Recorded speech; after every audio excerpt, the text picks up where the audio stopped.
기다리던 스페셜 선공개 영상이 올라왔는데요. 태영이 의금부에서 취조당하고 있는 장면입니다.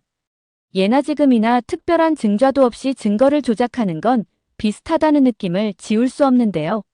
지위를 이용해 태영이 구덕이라는 증좌도 없이 연행부터 해간 것으로 보이죠. 의금부 종사관은 태영에게 진짜 정체가 뭐냐고 물어보는데요. 태영은 얼마나 시달렸는지 지친 기색이 역력한 모습으로 자신은 옥태영 떼감의 여식 옥태영이라고 말하죠. 모습은 피곤해 지쳐있지만 목소리만큼은 위험이 느껴지는데요. 현재 임신 중인 몸이라 더욱더 안쓰럽게 느껴집니다. 태영은 종사관에게 이렇게 물어보는데요. 어떤 증좌로 자신이 노비구덕이라고 짐작하냐는 것이죠. 그런데 돌아온 종사관 답변은 증거라고도 할 수 없는 황당하기 그지없는 말뿐입니다. 당시 화적대 사건의 관할인 충청도에서 온 기록과 시신을 수습했던 군관의 증언에 대해서 이렇게 설명하는데요. 헛간에서 2명의 여인이 발견되었다는 것입니다. 안에 있던 여인은 형체를 알아볼 수 없을 정도로 심하게 탔고 밖에 있던 여인은 숨이 붙어 있었다는 것입니다. 구덕이가 태영이 될 수 있었던 과정에 대해서 이렇게 설명하는데요. 노비구덕이가 태영을 헛간으로 밀어넣어 죽였다는 것이죠. 이후 비단 옷으로 갈아입고 반지를 끼고 태영 행세를 했다는 것입니다. 태영 입장에서는 황당하지 않을 수 없는데요. 하지만 오히려 특별한 증좌가 없다는 것이 확인된 상황이기에 안심이 되기도 하는 부분이죠. 태영은 자신은 정신을 잃은 채 청수현으로 옮겨졌다고 얘기하는데요. 살속까지 열이 퍼져 죽어가고 있었다고 말하죠. 태영이 더 황당해하는 것은 바로 이것인데요. 화적대가 재물을 모두 훔쳐간 마당에 어디서 비단 옷을 찾아 입냐는 것입니다. 게다가 불에 타 형체도 알아볼 수 없었다는 시신에서 반지를 찾아서 낀다는 것이 말이 되냐는 것입니다. 소설을 써도 이렇게 말도 안 되는 억지 소설을 쓸 수 없다는 것이죠.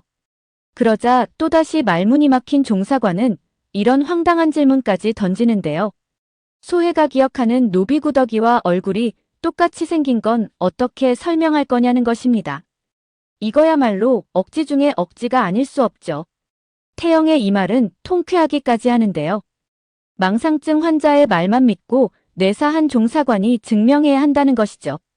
김씨 부인도 태영이 노비라고 소혜가 떠들고 다니자 망상증이 있냐고 화를 냈었는데요. 점점 모두에게 망상증 환자가 되어가는 소혜이죠. 이 정도면 종사관도 점점 부담스러울 것 같은데요. 만에 하나 태영이 진짜 노비가 아니라면 자신 또한 곤란해질 수 있는 상황이죠. 옥필승대감의 가문 또한 명문가문인데요. 게다가 성규진 또한 모두에게 존경받는 인물이었죠.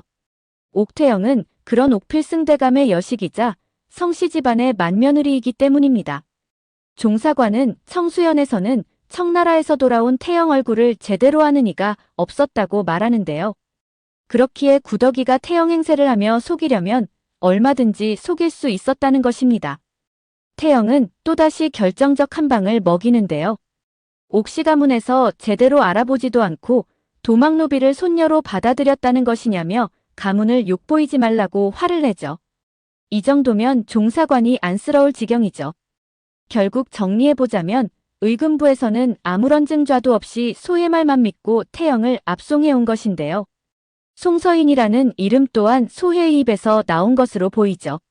그런데 태영 또한 양반인데 증좌도 없이 이렇게 무리하게 연행한다는 것이 말이 되는 일일까요? 성씨 집안도 나름 장원급 제자가 현재 둘인 상황인데 말이죠. 박준기 배후에 병조 판서가 있기에 가능한 일이 아닐까라는 생각이 듭니다. 결국 박준기와 태영 두 사람 중 한 명은 죽어야 끝이 나는 게임일 듯 보이는데요. 태영은 승위와 행복하게 살아야 하기 때문에 박준기가 죽어야 하죠. 이 정도면 태영이 혐의를 벗는 건 시간 문제가 아닐까 싶은데요. 현재로서는 태영이 태영이라는 증좌도 없지만 구덕이라는 증좌도 없기 때문이죠. 하지만 태영이 진짜라는 걸 증명해 줄 수 있는 단 한 사람이 있죠. 바로 태영 오라버니입니다. 태영이 갑작스럽게 연행된 관계로 아직까지 등장하고 있지 않지만 결국 15화에서는 등장할 것으로 보이는데요. 누가 우리 태영이를 도망노비라고 하냐며 호통치면서 등장하지 않을까 기대해봅니다. 내가 어린 시절부터 태영이에게 무예도 가르쳐줬다고 할 것으로 보이는데요. 그래서 태영은 검술도 뛰어나다고 말이죠.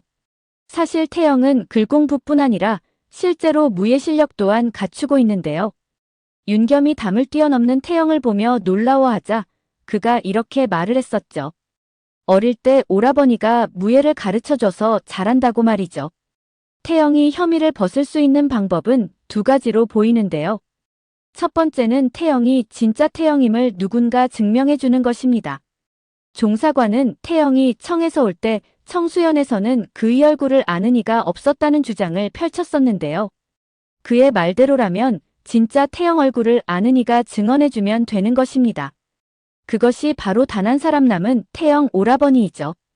두 번째로 종사관이 제기한 의문은 바로 이것이었는데요. 구덕이와 태영이 너무나 닮았다는 것입니다. 그걸 설명하라는 것이었죠. 물론 당시 시대에 도플갱어가 많지 않을 수 있는데요. 그렇다면 도플갱어가 실제 존재한다는 것을 보여주는 것이죠. 바로 진짜 윤겸이 승위와 함께 등장하는 것입니다. 물론 송서인은 현재 사망한 것으로 되어 있는데요. 청나라에 가던 배에서 죽은 것으로 되어 있죠. 이것 또한 강에 빠졌으나 누군가에 의해 구조된 것으로 설정하면 되지 않을까 싶습니다. 너무나 똑같이 생긴 승위와 윤겸 모습에 사람들은 놀라서 뒤로 자빠질 텐데요. 세상에 이렇게 똑같이 닮은 사람이 있을 수 있다는 것을 증명해 주는 것이죠. 만약에 두 사람이 동시에 등장하게 된다면 태영 남편이 둘이라는 소문 또한 잠재울 수 있을 것으로 보이는데요. 이 또한 오해에서 비롯된 것이라고 말이죠. 백문이 불여일견이라고 아무리 아니라고 말하는 것보다 한번 보여주는 것이 가장 효과적이기 때문입니다. 결국 도겸은 증좌도 없이 태영이 연행된 것에 분노를 금할 수 없을 텐데요. 자신의 목숨보다 더 중요하게 생각한 사람이 바로 형수이기 때문이죠. 이 모든 것이 박준기와 병조 판서가 자신들의 비리를 덮기 위해 벌인 짓이라는 사실에 경악할 텐데요. 도겸은 이 모든 사실을 임금에게 고하지 않을까 싶습니다. 자신의 형수에 대한 무고를 밝혀달라고 말이죠. 형수는 그동안 청수연에서 많은 비리를 척결하는데 앞장서 왔다고 얘기할 것 같은데요. 그리고 형수가 가난한 사람들에게 행했던 수많은 선행 또한 말할 것으로 보이죠. 태영을 구하기 위해 청수연에서 보내온 수많은 사람들의 탄원서도 보게 되지 않을까 싶습니다. 소해는 태영에게 복수하려다 오히려 모함한 죄로 무고죄로 고발될 것으로 보이죠. 예고편에서 태영이 포승줄에 묶인 채 소해 집으로 가는 장면이 나오는데요. 그런데 이 장면은 100% 꿈일 것으로 보이죠. 왜냐하면 1화 재판 장면에서도 포승줄을 묶지 않고 이동을 했었는데요. 아직 재판 결과도 나오지 않은 상황에서 그에게 포승줄을 묶을 리가 없기 때문입니다. 게다가 현재 상황으로 봐서 증좌도 없는 상태에서 태영이 노비로 간다는 것은 말이 안 되기 때문입니다. 아마도 이는 태영과 소해 두 사람 중 누군가의 꿈일 것으로 보이죠. 그런데 소해가 포승줄에 묶여 집에 온 태영이를 보고 반갑다고 웃으며 인사하는 장면이 나오는데요. 그런데 문득 이런 생각이 듭니다. 혹시 태영의 이 모습이 미래의 소해가 처할 모습이 아닐까 하고 말이죠.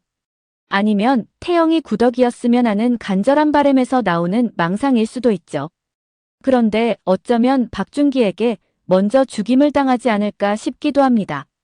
그는 자신에게 쓰임이 다했다 생각되면 가차없이 죽여버리는 사람이죠. 그에게 있어서 가장 중요한 가치는 돈이기 때문이죠. 그런데 소의 말만 믿고 태영을 잡아들였다. 자신이 곤란한 상황에 처했는데요. 태영을 무고함으로써 결국 박준기가 자신의 죽음을 앞당긴 것으로 보입니다. 오늘 영상은 여기까지입니다. 구독, 좋아요는 언제나 제게 큰 힘이 됩니다.